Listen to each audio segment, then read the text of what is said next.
Good morning बच्चों, आपका online class में स्वागत है।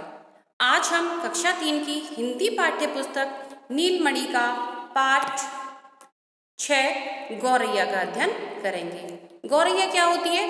गौरैया एक चिड़िया होती है। और कैसी होती है? देखो, आप ये पिक्चर देखोगे तो दिख रहा है ना ये चिड़िया, और आप लोगों ने इसको घर पे भी देखा होगा।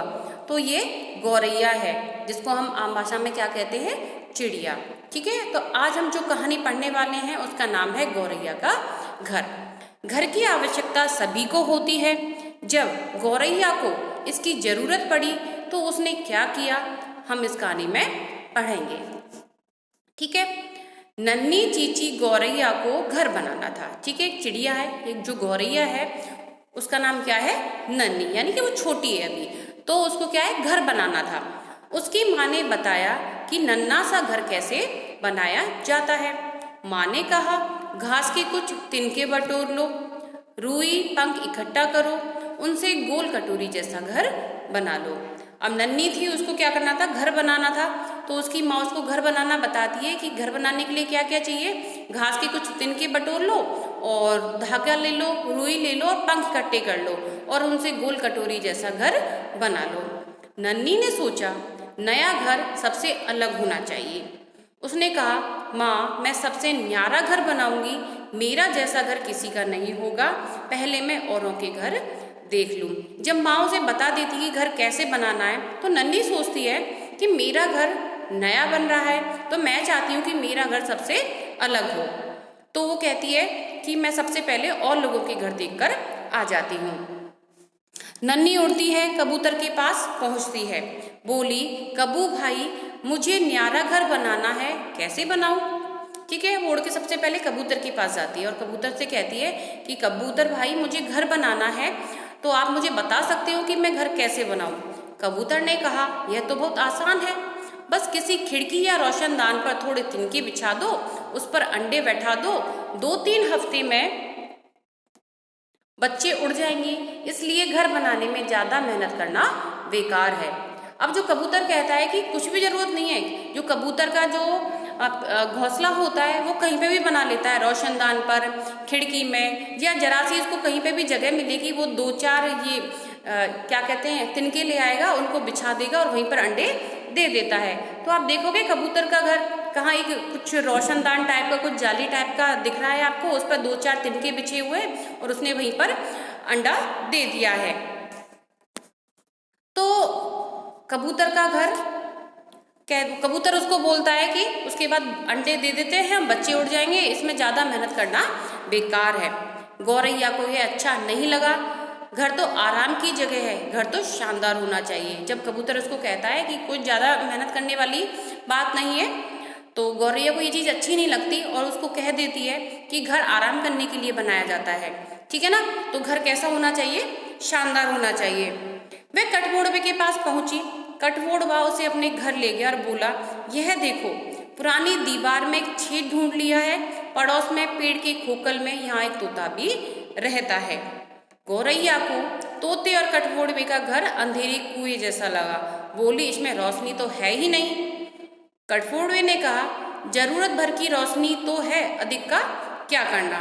गौरैया ने कहा, नहीं नहीं, नए घर में रोशनी तो होनी चाहिए, कल बच्चे बड़े होंगे, पढ़ने जाएंगे, एक अंधेरे कमरे में भला पढ़ाई कैसे होगी?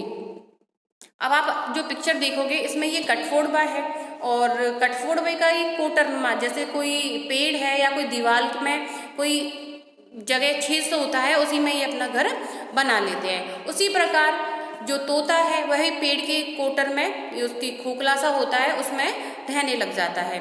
तो जब गौरैया इन दोनों के पास जाती है तो कठफोड़वा उसे अपना घर दिखाता है और तोते का भी दिखाता है, तो उसको वह अच्छा नहीं लगता। वह कहती है, इसमें रोशनी तो है ही नहीं है। तो कठफोड़वा कहता है कि जरूरत भर की चाहिए, ज़्यादा की जरूरत नहीं होती। तो फिर गौरैया कहती, नहीं नहीं, घर में रोशनी होना चाहिए, क्योंकि बच्चे बड़े होंगे, पढ़ेंगे लिखेंगे, तो रोशनी होना जरूरी है। तो उसको गौरैया को तोते और कठफोड़वे का घर अच्छा नहीं लगता है। गौरैया लौटने लगी, तभी उसे एक बबूल के पेड़ पर बया पक्षियों का शोर सुनाई दिया। जब गौरैया सोचने लगी कि अब मुझे लौटना चाहिए, लेकिन अचानक मुझे शोर सुनाई देता है, वो था बया पक्षियों का। उसने देखा कि पेड़ से बहुत से थैले लटके हुए हैं। वह भी पेड़ पर बैठ गई। वे घोंसले तो अच्छे थे, थैले जैसे मजबूत भी, पर इन्हें बनाना कठिन काम था। इतनी जल्दी सीखना असंभव था। वह वहां से उड़ गई। देखोगे बच्चों, ये जो पिक्चर है ये बया का घोंसला है। बया का जो घोंसला होता है वह बहुत सुंदर होता है और इसको बनाने में उसको काफ़ी टाइम लगता है और बड़ी मजबूती से बनाती है वह इस घर को। ठीक है, अब चिड़िया जो गौरैया थी वह देखती रहती है कि घर अच्छा भी है, मजबूत भी है, लेकिन वो समझ गई कि इसको बनाना आसान नहीं है, क्योंकि सिर्फ उसको बया ही बना सकती है। तो वो कहती है कि मैं इतनी जल्दी कैसे सीखूंगी, तो उसको असंभव लगता है वह कार्य, तो वह वहां से उड़ जाती है। अब गौरैया को मिली दर्जन चिड़िया। दर्जन चिड़िया यानी कि टेलर चिड़िया, जिसको इंग्लिश में बोलते हैं टेलर बर्ड। गौरैया ने कहा, दीदी मुझे अच्छा सा घर बनाना है, आप सिखा दीजिए ना।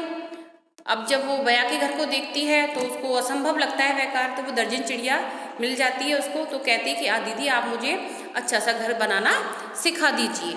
दर्जन ने कहा, घर बनाना बहुत आसान है, बड़े और चौड़े पत्तों वाला कोई पेड़ देखो, जैसे सागवान या कड़चंपा का, उसका एक पत्ता चुनकर उसे मोड़ लो या दो पत्तों को मिला दो।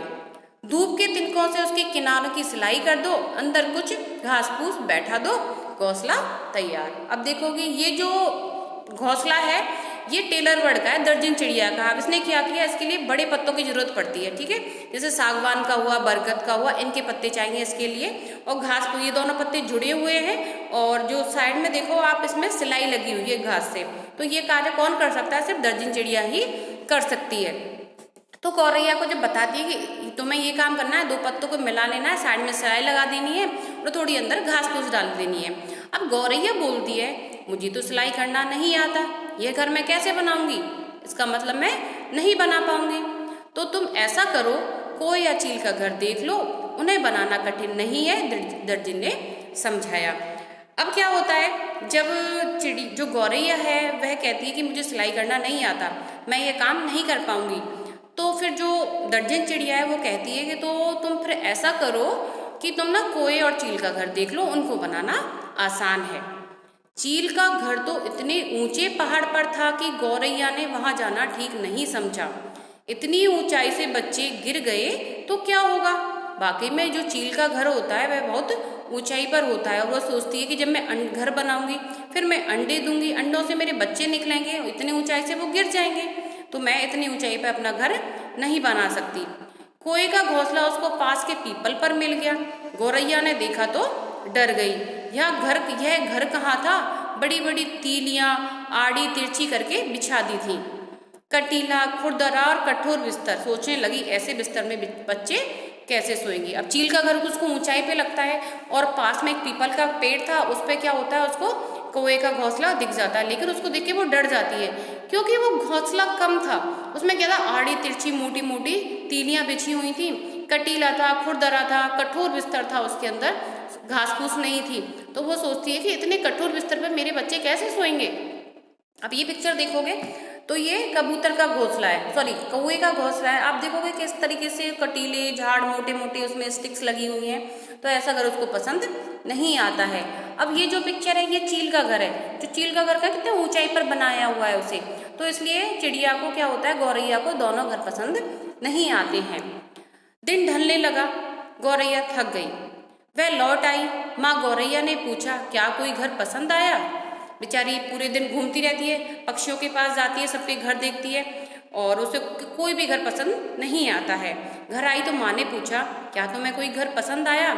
नन्ही गौरैया थककर बोली, नहीं माँ, हमारा घोंसला सबसे अच्छा है, मैं अपने बच्चों के लिए ऐसा ही घर बनाऊंगी। जब नन्ही चिड़िया थककर बोलती है कि नहीं माँ, मुझे किसी का भी घोंसला अच्छा नहीं लगा क्योंकि हमारा ही घर सबसे अच्छा है, अब मैं अपने बच्चों के लिए ऐसा ही घर बनाऊंगी। अगले दिन उसने नीम की एक डाल चुन ली, घनी, कैसी डाल चुनी, घनी डाल चुन ली और पत्तों की आड़ में घर बनाने लगी। 2 ही दिन में उसका न्यारा घोंसला तैयार हो गया। तो देखा बच्चों, चिड़िया ने कि जो नन्ही गौरैया थी उसने कितनी मेहनत करी, पहले तो सबके घर देखे, लेकिन क्योंकि जो अपना घर होता है वही सबसे प्यारा होता है। हम लोगों के कितने भी घर देख लें, लेकिन अपना घर चाहे छोटा ही क्यों ना हो, चाहे उसमें सुख सुविधाएं कम क्यों ना हो, लेकिन अपना घर सबसे अच्छा होता है। अपना घर चाहे टूटी झोपड़ी ही क्यों ना हो, लेकिन वो हमारे लिए बहुत अच्छा है। अब ये पाठ तो समाप्त हो जाता है। अब इस शब्दार्थ का नंबर आता है। अब हम इसके शब्दार्थ देख लेते हैं। पहला है न्यारा। न्यारा मतलब अलग ढंग का। फिर है मजबूत यानी कि पक्के। फिर होता है असंभव। असंभव का मतलब है नामुमकिन, जो कार्य हो ही ना सके यानी कि इम्पॉसिबल। फिर आता है दर्जन, सिलाई करने वाली यानी कि जो ऐसी कौन सी चिड़िया, इसमें चिड़िया बताइए दर्जन, तो मतलब लेडी टेलर यानी कि जो सिलाई करती है, चाहे वो जेंट्स भी हो सकता है, वो लेडी भी हो सकती है। तो बच्चों आपका पाठ यही समाप्त होता है। आपका वर्क पीडीएफ के जरिए आएगा। उसको अपनी होमवर्क कॉपी में सुंदर एंड स्वच्छ राइटिंग में लिखना है, साथ ही साथ उसको लर्न भी करना है। धन्यवाद।